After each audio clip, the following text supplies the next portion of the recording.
Bismillahirrahmanirrahim. Assalamualaikum warahmatullahi wabarakatuh. Alhamdulillahi rabbil alamin. Alhamdulillahilladzi bi ni'matihi tatimmus shalihat. Asyhadu an la ilaha illallah wahdahu la syarika lah. Wa asyhadu anna Muhammadan 'abduhu wa rasuluh. Allahumma shalli ala Muhammadin wa ala ali Muhammad kama shallaita ala Ibrahim wa ala ali Ibrahim innaka Hamidum Majid, wa barik ala Muhammadin wa ala ali Muhammad kama barakta ala Ibrahim wa ala ali Ibrahim fil alamin innaka Hamidum Majid. Allahumma ati nufusana taqwaha wa zakkiha anta khairu man zakkaha anta waliyuha wa maulaha. Allahumma anfa'na bima 'allamtana wa 'allimna ma yanfa'una warzuqna 'ilman yuqarribuna ilaik. Allahumma faqihna fid din wa'allimna at-ta'wil waftah alaina futuhal 'arifin ya rabbal alamin. Amma ba'd.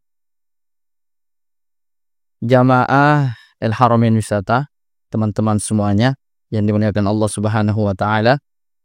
Alhamdulillah, mari sama-sama kita senantiasa bersyukur kepada Allah Subhanahu wa taala atas nikmat iman, atas nikmat kesehatan, atas nikmat kesempatan dan berbagai macam nikmat yang tentu tidak akan mampu untuk kita sebutkan semuanya dan tidak akan mampu untuk kita menghitungnya, ya, saking banyaknya. Olehnya itu kita hendaknya tidak lupa selalu bersyukur, ya, dengan mengucap alhamdulillahirabbil alamin. Kemudian qaul, ucapan alhamdulillah ini kita tanamkan dalam hati. Ya, kita benarkan at-tasdiq bil qalb. Bagaimana cara membenarkannya? Ya, mengakui di dalam hati kita yang paling dalam bahwa nikmat itu semuanya datang dari Allah Subhanahu wa taala. Karena orang yang mengakui akan nikmat Allah akan dijauhkan dari kesombongan, ya. Akan dijauhkan dari rasa kepemilikan. Tidak akan berkata bahwa apa yang aku dapatkan hari ini adalah hasil usahaku sendiri, harta yang aku punya hari ini adalah karena jeripayahku. Karena itulah dulu yang menenggelamkan Qarun dengan hartanya atas rasa bangganya, ya, yang menjadikan dia sombong. Kemudian lafaz alhamdulillah ini harus kita buktikan, ya, harus kita praktekkan dalam bentuk beramal soleh. Maka semakin orang bersyukur kepada Allah Subhanahu wa taala, akan semakin taat kepada Allah, akan semakin baik ibadahnya, kualitasnya, begitu pula kuantitasnya. Kalau ada orang yang mengaku bersyukur tetapi tidak semakin baik salatnya, tidak semakin baik zikirnya, tidak semakin baik bacaan Al-Qur'annya, tidak semakin baik kedekatannya dengan Allah Subhanahu wa taala, maka sungguh dia berdusta dengan perkataannya itu. Karena orang yang bersyukur pasti akan semakin baik ketaatannya kepada Allah Subhanahu wa taala, dan semoga itulah makna dari firman Allah Subhanahu wa taala, la in syakartum la azidannakum. Kalau kamu bersyukur, pasti aku akan tambahkan bagimu nikmatku. Ya, nikmat memang sangat luas cakupannya, termasuk materi, harta, dan lain-lain sebagainya. Tetapi kita meyakini nikmat yang paling utama dan paling besar bagi kita orang beriman adalah nikmat ketaatan kepada Allah Subhanahu wa taala. Sebagaimana musibah yang paling besar bagi kita orang beriman adalah dijauhkan dari ibadah, hilang keinginan, hilang kenyamanan untuk beribadah, hilang ketenteraman dalam beribadah. Itulah musibah terbesar kita. Maka sekali lagi, selalu dan selalu kita bersyukur dengan mengucap alhamdulillahirabbil alamin, tapi membenarkannya di dalam hati dan mengaplikasikannya tentunya dalam kehidupan sehari-hari, ya, dalam bentuk ketaatan kepada Allah. Jamaah yang dimuliakan Allah, insyaallah kita akan melanjutkan lagi kajian kitab Riyadhus Shalihin, karya yang lebih dikenal dengan Imam An-Nawawi rahimahullahu ta'ala. Kitab ini adalah salah satu rujukan ahlul ilm, ya. Salah satu rujukan para penuntut ilmu dan orang-orang yang ingin mendalami syariat Allah Subhanahu wa taala. Kenapa jemaah dimuliakan Allah? Karena dalam kitab Riyadhus Shalihin yang dikarang oleh Imam An-Nawawi ini hanya mencantumkan hadis-hadis dari Imam Bukhari dan Imam Muslim yang disebut dengan As-Sahihan. Dua ulama hadis yang diakui kesahihan hadisnya. Sehingga ulama mengatakan seperti ini, ulama ahli hadis. Kalau mendengarkan hadis dari Bukhari dan Muslim, tidak perlu lagi bertanya. Maksudnya apa? Tidak perlu lagi bertanya apakah hadisnya sahih atau tidak sahih. Ya, apakah sahih hadisnya itu dhaif? Ya, tidak perlu lagi bertanya. Cukup amalkan saja. Karena hadis dari kedua periwayat ini itu diakui di kalangan ahlul hadis. Dan Riyadhus Shalihin yang ditulis oleh Imam An-Nawawi merangkum hanya kitab-kitab Sahih Bukhari dan Sahih Muslim. Dalam Riyadhus Shalihin ini jamaah dimuliakan Allah itu tercantum sekitar 1896 hadis. Jadi banyak sekali ya hadis-hadis yang dicantumkan oleh Imam An-Nawawi dalam kitab Riyadhus Shalihin, ya. Hampir 2000 hadis dibagi menjadi 18 kitab, ya. Kalau bahasa kitab bab, kemudian dari 18 kitab ini menjadi 372 bab atau subbab, ya. Artinya pembahasan dari kitab Riyadhus Shalihin ini luas sekali. Makanya kitab ini menjadi salah satu referensi, salah satu rujukan bagi ahlul ilm, ya, bagi para penuntut ilmu, bagi orang yang ingin mengenal secara dalam syariat yang diajarkan oleh Rasulullah Sallallahu Alaihi Wasallam, ya. Saya ingin sampaikan satu saja ya pendapat ahlul hadis, ya, bukan orang biasa ya, dan ulama hadis yang sangat terkenal, Al-Hafiz Al-Imam Az-Zahabi, ya, yang wafat tahun 748 Hijriah. Beliau sangat dikenal juga dalam kalangan ahli hadis. Apa pendapat beliau tentang kitab Riyadhus Shalihin?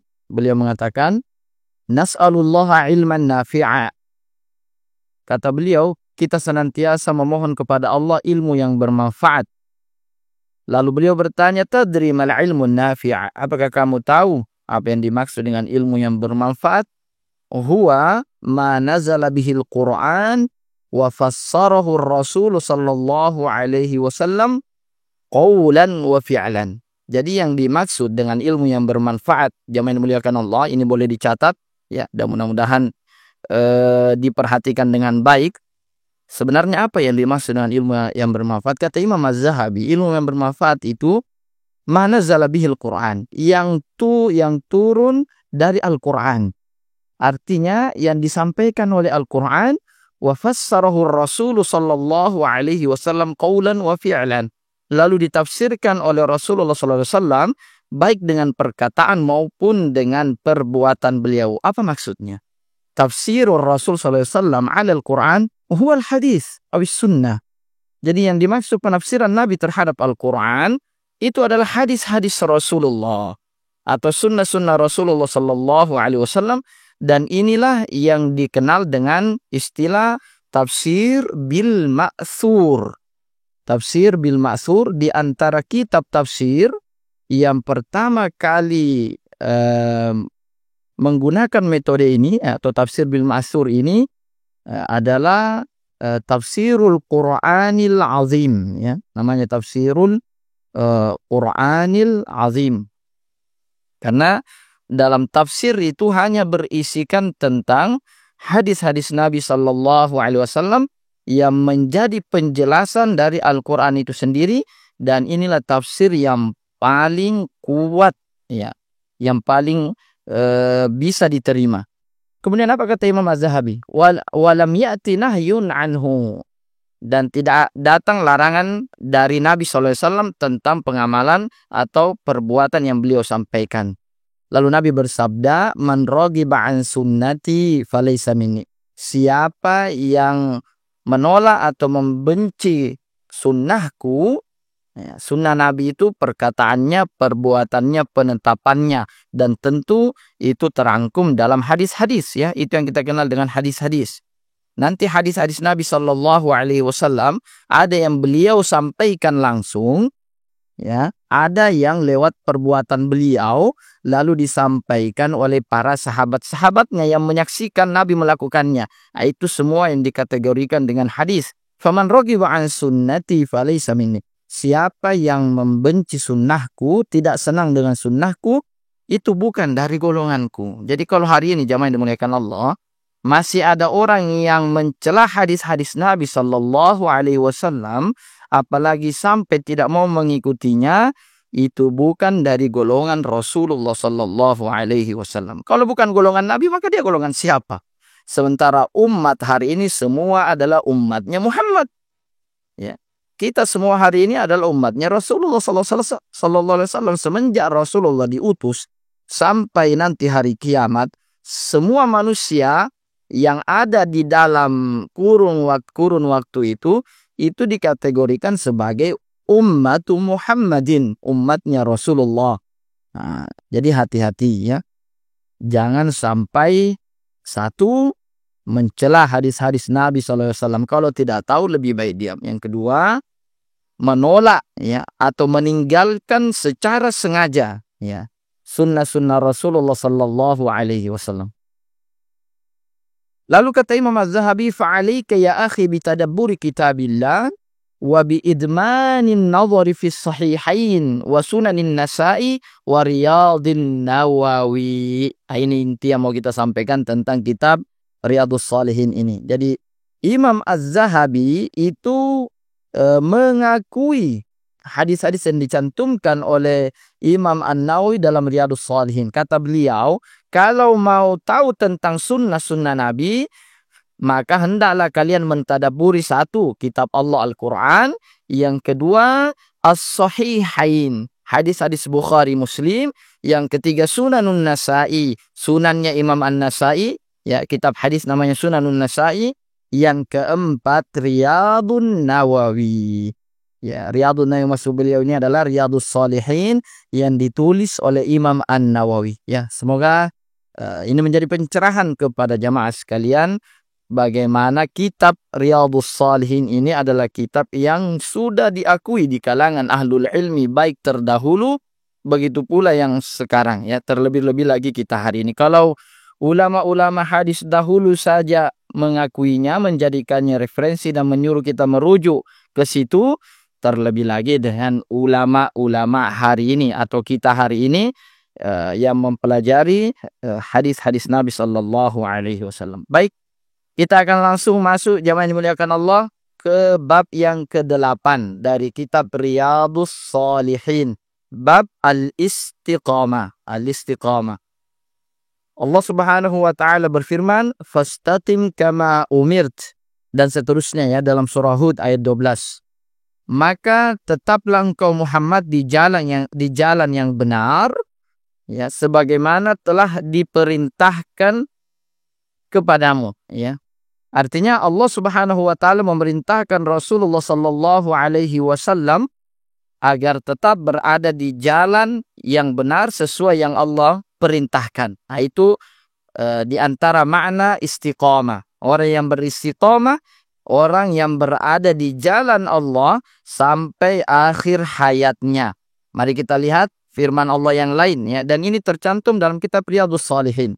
Jadi kitab Riyadhus Shalihin ini jamaah yang dimuliakan Allah selalu memulai dengan firman Allah Subhanahu wa taala, karena seperti yang disampaikan tadi, hadis-hadis Nabi adalah tafsirul Quran. Hadis-hadis Nabi itu adalah penjelasan dari Al-Quran. Firman Allah yang lain bisa kita lihat nanti di surah Fussilat ayat 30 sampai 32 ya. Innalladzina qalu rabbunallahu tsumma istaqamu tatanazzalu alaihimul malaikatu alla takhafu wa la tahzanu, dan seterusnya. Bahwa Allah menjelaskan sesungguhnya orang-orang yang beristiqomah itu jamaah yang dimuliakan Allah ya, innalladzina qalu, orang-orang yang berkata rabbunallah, Tuhan kami hanyalah Allah, tsumastaqamu, kemudian dia beristiqomah. Tadi kalau sebelumnya Allah perintahkan Nabi untuk tetap berada di jalan Allah ya sesuai yang diperintahkan, di ayat ini berkata Tuhan kami Allah dan beristiqomah. Artinya setelah beriman kepada Allah, hendaknya beristiqomah di jalan yang telah Allah tetapkan. Ya. Apa ganjarannya? Ya. Tatanazzalu alaihimul malaika. Nanti menjelang wafatnya. Jadi ulama tafsir mengatakan ayat ini ditujukan kepada orang yang sakaratul maut.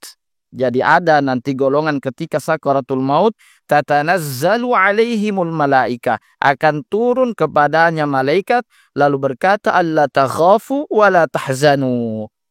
Apa maksudnya? Jangan kamu takut dan jangan kamu bersedih. Jamaah yang dimuliakan Allah. Umumnya orang yang sakaratul maut yang dipikirkan itu dua, ya. Yang dipikirkan itu dua.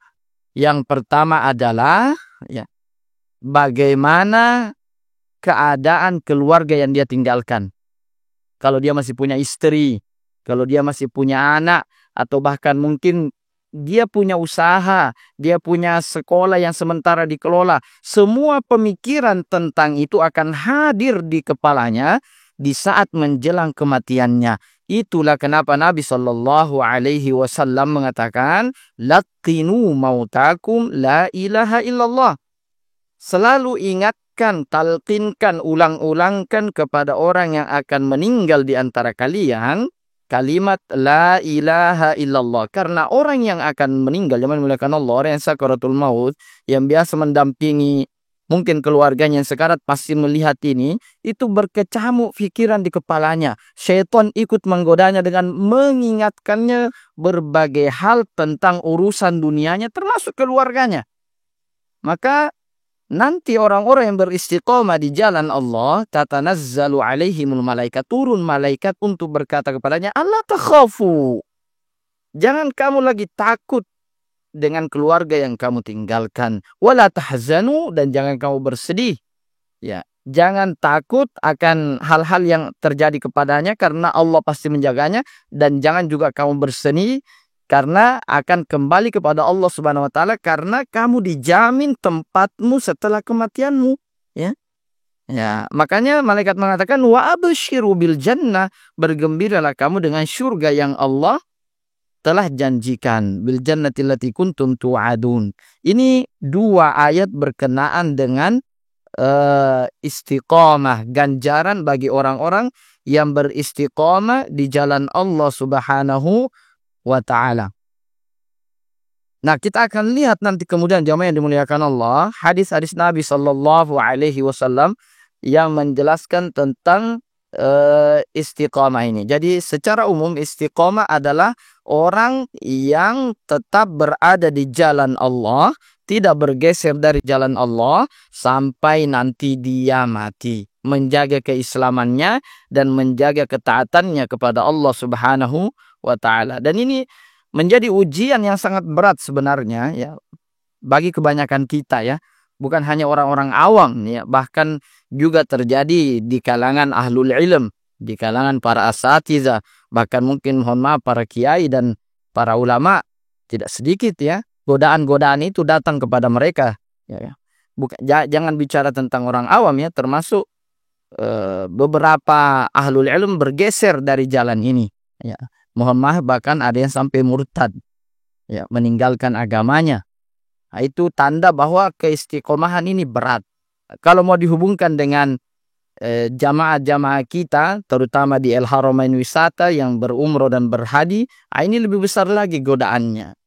Ketika sudah bersungguh-sungguh dalam beribadah di tanah suci, di Mekah dan di Madinah, memperbaiki sholatnya, bukan hanya sholat fardunya, bahkan sholat-sholat sunnahnya, sholat tahajudnya, duhanya, rawatibnya. Ya, ada juga yang berusaha mengkhatamkan bacaan Qur'annya, mengikuti majelis-majelis ilmu yang ada di Madinah dan ada di Mekah.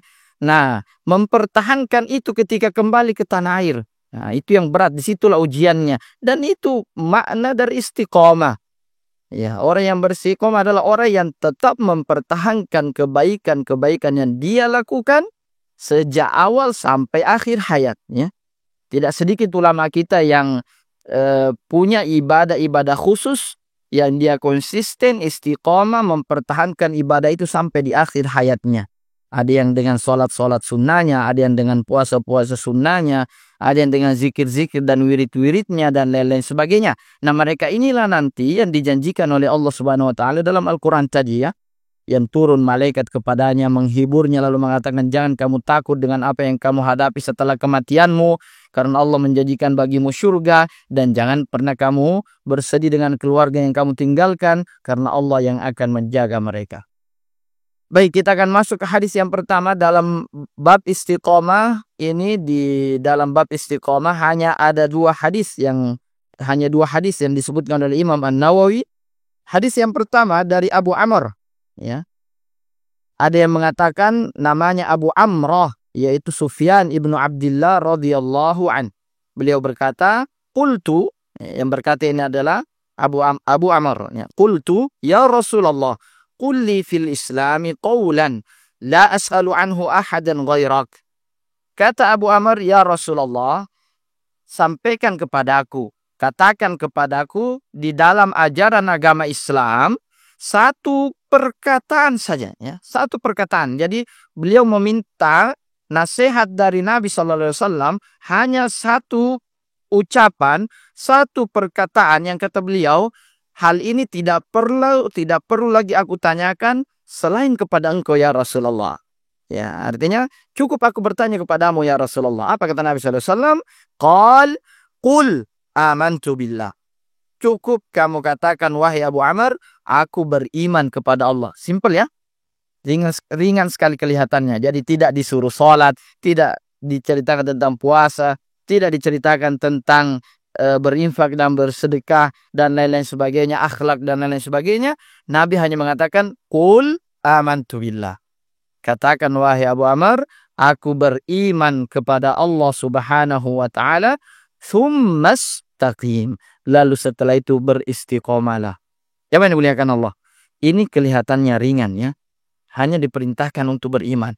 Tapi kalau kita memahami cakupan makna iman, itu sudah mencakup seluruh syariat-syariat nanti yang diharuskan oleh Allah Subhanahu wa taala. Apa makna iman? At-tasdiq. Ya, at-tasdiq bil lisan wa bil qalb wa bil jawarih. Iman itu adalah membenarkan dengan lisan, membenarkan dengan hati, membenarkan dengan amal perbuatan. Jadi kalau saudara mengatakan aku beriman kepada Allah, artinya aku siap untuk melaksanakan apa saja yang Allah perintahkan, dan aku siap untuk meninggalkan apa saja yang dilarang oleh Allah Subhanahu wa taala. Artinya orang yang mengucapkan ini siap untuk patuh tunduk secara sepenuhnya terhadap syariat Allah Subhanahu wa taala. Maka Nabi katakan, tsumastaqim, jangan cuma berkata aku beriman, tapi hendaknya kamu istiqomah dengan perkataanmu tersebut, ya. Jadi kalau dilihat dari teks hadis memang singkat sekali, tapi dari makna hadis ini sangat luas sekali cakupannya. Karena menyangkut tentang permasalahan iman, ya. Al-iman, seseorang yang beriman kepada Allah, ya, maka satu, dia juga harus beriman kepada kitab Allah, antumina billah wa malaikati, ya, beriman kepada Allah, beriman kepada malaikat-malaikatnya, wa kutubihi, beriman kepada kitab-kitabnya, ya, beriman kepada al-yaumil akhir, ya, beriman kepada al-qadar khairuhu wa syarruhu, beriman kepada ar-rusul, rasul-rasul yang diutus oleh Allah Subhanahu wa taala. Ini semua cakupan dari iman. Maka ketika mengatakan beriman, itu harus mengikuti, mentaati semua yang Allah telah syariatkan, baik dalam bentuk perintah maupun dalam bentuk larangan, ya. Jadi sekali lagi, singkat yang Nabi sampaikan, tapi luas cakupannya. Dan seperti itulah Nabi SAW yang memuliakan Allah. Rasulullah itu dikenal dengan jawami'ul kalim. Ya, Nabi itu dikenal nasihat-nasihatnya jawami'ul kalim. Apa maksudnya jawami'ul kalim? Jawami'ul kalim adalah satu perkataan yang merangkum banyak makna. Jadi Nabi tidak banyak bicara. Bicaranya sedikit tapi maknanya luas. Coba perhatikan. Dan hadis-hadis Nabi, satu hadis bisa disyarah menjadi banyak nasihat. Ya, dijelaskan ke dalam banyak faedah. Padahal hanya satu hadis. Ya. Itulah yang disebut dengan jawami'ul kalim. Dan hadis yang baru saja kita sampaikan ini salah satu dari bentuk jawami'ul kalim. Ya. Nabi SAW ketika menyampaikan satu perkataan, satu nasihat, nasihatnya singkat, kata-katanya singkat, tapi makna dan faedahnya itu sangat luas sekali. Baik jemaah yang dimuliakan Allah, kita akan lihat hadis yang kedua. Ya, jadi hadis yang pertama ini dari Abu Amr, diriwayatkan oleh Imam Muslim. Ya, tadi sudah kita disampaikan di awal bahwa dalam Riyadhus Shalihin hanya mencantumkan hadis-hadis Imam Bukhari dan Imam Muslim. Hadis yang kedua dari Abu Hurairah radhiyallahu an. Ya, beliau berkata, Rasulullah sallallahu alaihi wasallam bersabda, "Qaribu wasaddidu wa'lamu annahu la yanjuwa ahadun minkum bi'amali." Allahu akbar. Qalu wala anta ya Rasulullah? Qal wala ana. Illa ayyataghammadani Allahu birahmatin minhu wa fadl. Rawahu Muslim. Ya, lagi-lagi hadis ini diriwayatkan oleh Imam Muslim. Qaribu, dekatilah. Wasaddidu, dan tepatkanlah, benarkanlah. Ya. Apa maksudnya? Qaribu, setiap yang kamu lakukan hendaklah dekati yang sesuai dengan perintah Allah. Wasaddidu, dan setiap yang kamu lakukan yakinkan bahwa perbuatan itu benar menurut syariat Allah Subhanahu wa taala. Kenapa jemaah yang dimuliakan Allah? Wa'lamu, karena ketahuilah annahu la yanjuwa ahadum minkum bi'amali. Allahu akbar. Sesungguhnya salah seorang di antara kalian itu tidak akan selamat karena amal perbuatannya. Allahu akbar.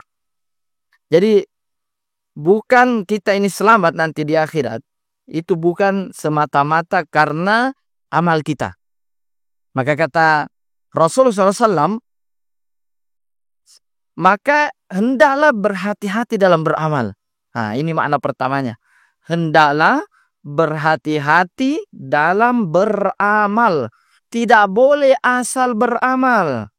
Jangan mengatakan yang penting saya sudah sholat, yang penting saya sudah puasa, yang penting. Bukan yang penting. Yang harus adalah yang kita lakukan, satu, dekat dengan kebenaran yang ditetapkan oleh Allah Subhanahu wa taala. Itu yang harus dicari. Yang kita kerjakan ini perkara-perkara yang jelas sudah kita ketahui perintahnya. Yang jelas sudah kita ketahui larangannya. Ya, makanya kata Nabi sallallahu alaihi wasallam, "Man 'amila 'amalan laisa 'alaihi amruna fahuwa raddun." Siapa yang mengerjakan satu amalan yang tidak pernah kami perintahkan. Tidak pernah kami perintahkan maksudnya apa? Allah tidak pernah turunkan ayat tentang amalan itu. Nabi pun tidak pernah mengerjakan dan memerintahkan. Itu otomatis tertolak.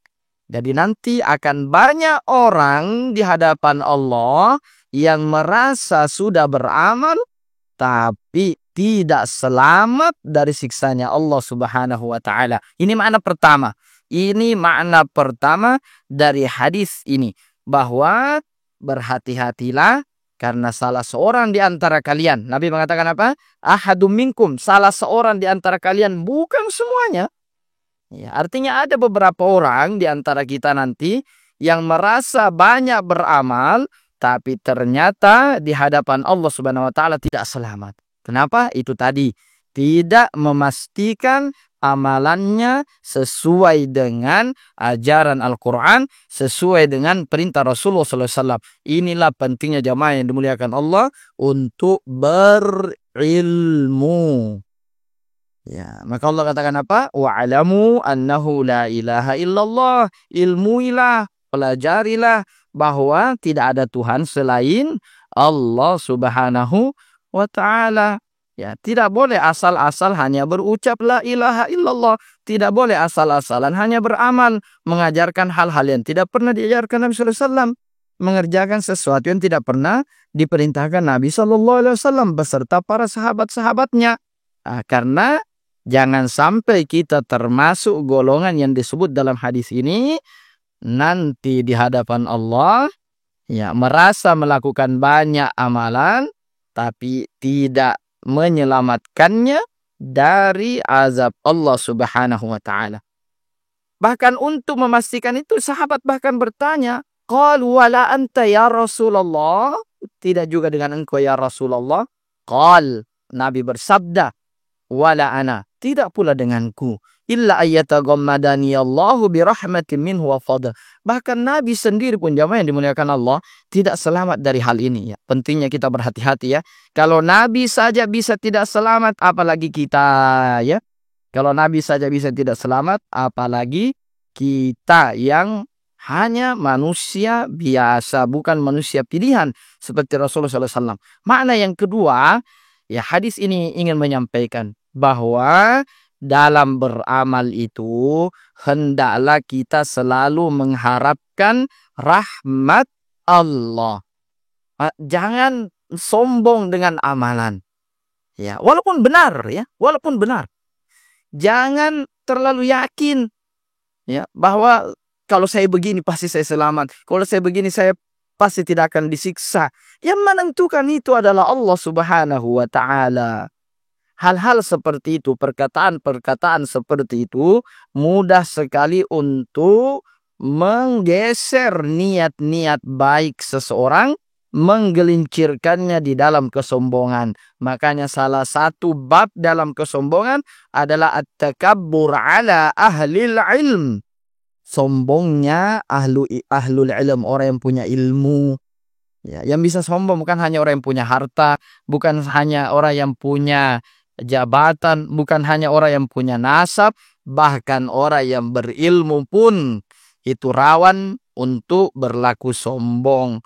Ya, makanya diingatkan selalu setiap kita beramal itu mengharapkan rahmat Allah Subhanahu wa taala di dalam perbuatan itu.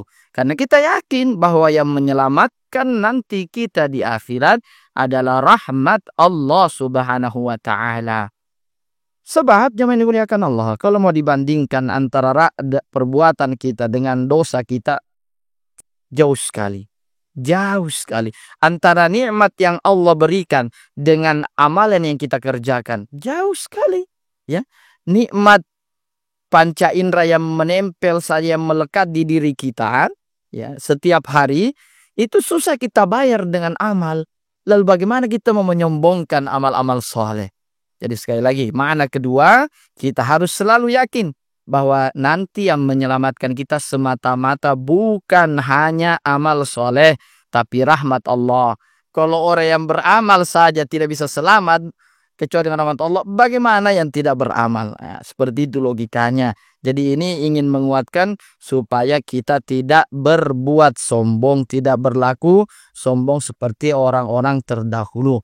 Ya, dan juga selalu menguatkan kita bahwa insya Allah segala amalan yang kita lakukan, perbuatan-perbuatan yang kita kerjakan, itu bisa menyelamatkan kita nanti kalau kita mengharapkan rahmat Allah Subhanahu wa taala. Jemaah yang dimuliakan Allah.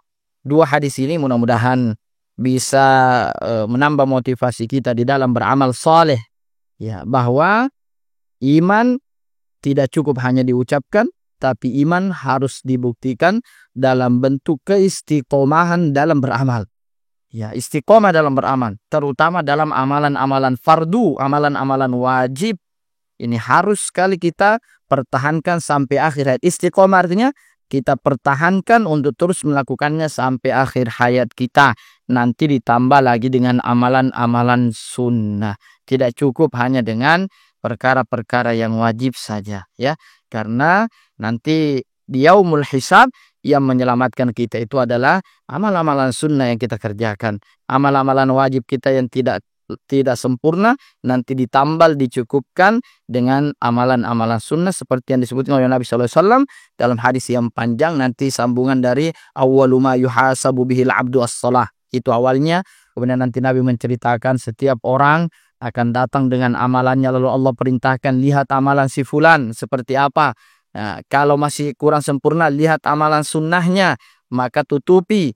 Nah, kalau tidak ada amalan sunnah, bagaimana kita mau menyempurnakan yang wajib-wajib? Yang kedua, setelah kita beristiqomah dalam beramal, jangan lupa untuk selalu berharap rahmat Allah Subhanahu wa Ta'ala. Yakini bahwa hanya dengan rahmat Allah lah kita akan selamat dari hari perhitungan Allah, dari siksa Allah Subhanahu wa Ta'ala, karena sungguh amal-amal kita tidak cukup untuk mengimbangi nikmat-nikmat yang sudah Allah anugerahkan, dan tidak cukup untuk menutupi dosa-dosa yang tidak berhenti kita kerjakan. Demikian jemaah yang dimuliakan Allah Subhanahu wa Ta'ala, kajian kita kali ini ya dari kitab Riyadhus Shalihin. Semoga apa yang kita sampaikan tadi bermanfaat tentu untuk diri kami yang pertama, dan semoga juga ada manfaatnya untuk jamaah sekalian. Hadanallahu wa iyyakum ajma'in. Subhanakallahumma wa bihamdika asyhadu an la ilaha illa anta astaghfiruka wa atubu ilaik. Wassalamualaikum warahmatullahi wabarakatuh.